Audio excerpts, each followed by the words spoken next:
I'm Matt from Seven Mile Brewing Company. I'm currently the head brewer at 7 Mile, and I'm also the co-founder and co-owner.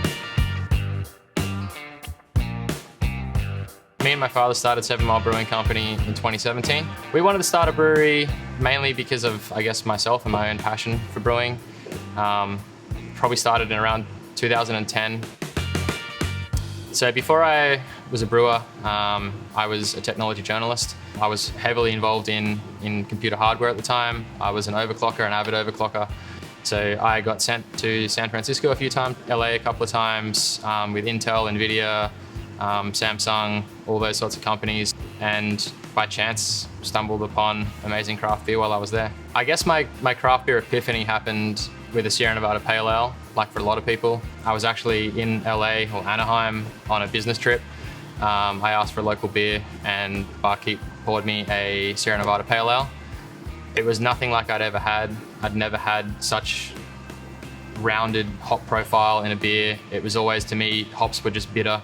They didn't necessarily have the fruitiness, the fresh sort of citrus, zesty flavors that beer had. Coming back from that first experience, that's what I guess drove me into homebrewing and drove me into creating my own interpretations of that beer. Yeah, I was definitely a tech geek. I still am definitely a tech geek. But yeah, beer geek is definitely something I would say that I am. And it's definitely a common theme. There's a lot of people that came from a technology background, or at least a science background, but more specifically a tech background into beer. The reason I think people do that so much is beer is just as advanced and just as involved as pretty much anything you could imagine within computer science or physics or chemistry or anything, because it really involves recipe creation, shelf stability, logistics, you name it. You can never put too much attention into any one thing. It's deep enough that I think I could never learn everything, and I guess I started becoming obsessive with it, and 2011 definitely was like, I'm doing this. I started volunteering, first one being free at breweries to get experience, and then after about 6 months of that, decided definitely this is for me, and then got my first paid gig at Riverside Brewing under Dave Padden, who is now a Kasha Brewing Company.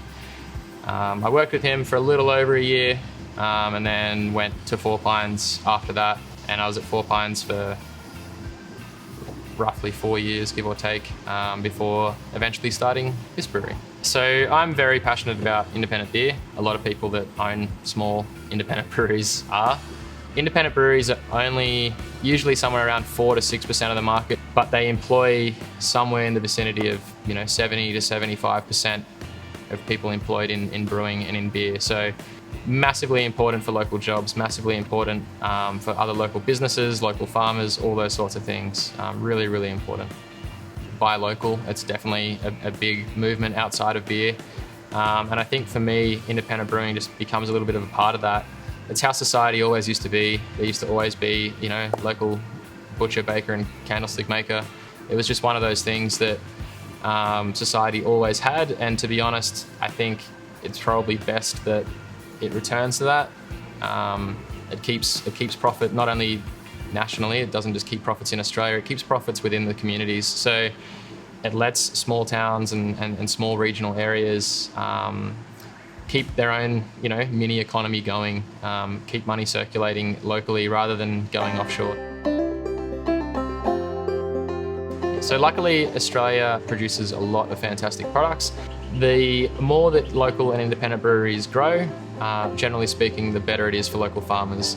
Our Cali Cream, for example, is 100% Australian products. It's using a single origin malt from Moree, from Next Generation Farming. It's called Provenance Malt. Knowing that has a direct impact on small family growers that are getting fair money for their work, it is a great feeling, especially 2-3 years ago we had really rough droughts.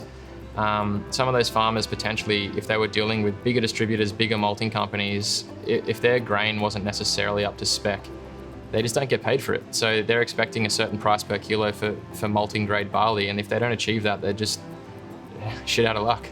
That being said, that obviously has its risks for us going with single origin malting. If they have a bad year, obviously we're the ones buying it. For me though, I guess it's that Aussie spirit of mateship and helping each other out. Through a bad year, we're still there, we're still gonna buy it. through bumpy years. They had a great growth this year, so especially out at Moree, where we buy a lot of our grain from, they had a bumpy year. Fantastic. Hats off to them. So I guess more than anything, it's through thick and thin we're going to be there and we're going to buy it, whereas a lot of those larger companies aren't necessarily going to, I guess, have that loyalty to those families and to those communities. We've always had a fairly simple philosophy: craft the best beer possible, no compromises. 7 Mile comes from 7 Mile Beach, which is, for us, at least locally, that's Lennox Head. So the reason that we have, I guess you'd say, American-themed beers for a fiercely local company, I guess comes back to my origin story with that. I was obsessive and am obsessive with American craft beer. In my opinion, the US has, I guess, at least the foundation of the most exciting beer in the world. Not to take anything away from the Belgians or the Germans or the French or the Spanish or the Italian or the Chinese or South Americans or everyone else that's been brewing for a long, long, long time. But to me, I guess that craft beer revolution undeniably started again in the US in the 80s and through the 90s and early 2000s, and I definitely got swept up in it. West Coast IPA was and is sort of my first love. American Pale, I guess, was my epiphany moment, but when I discovered West Coast IPA, that was, I guess, the real moment that I decided that was, yeah, to me, the best of the best beer. It just spoke to me on so many levels. It was just fantastic in every way. Of course, I'd hope that craft continues to grow, or independent, more specifically, continues to grow. It just ties into that whole live and support and buy local.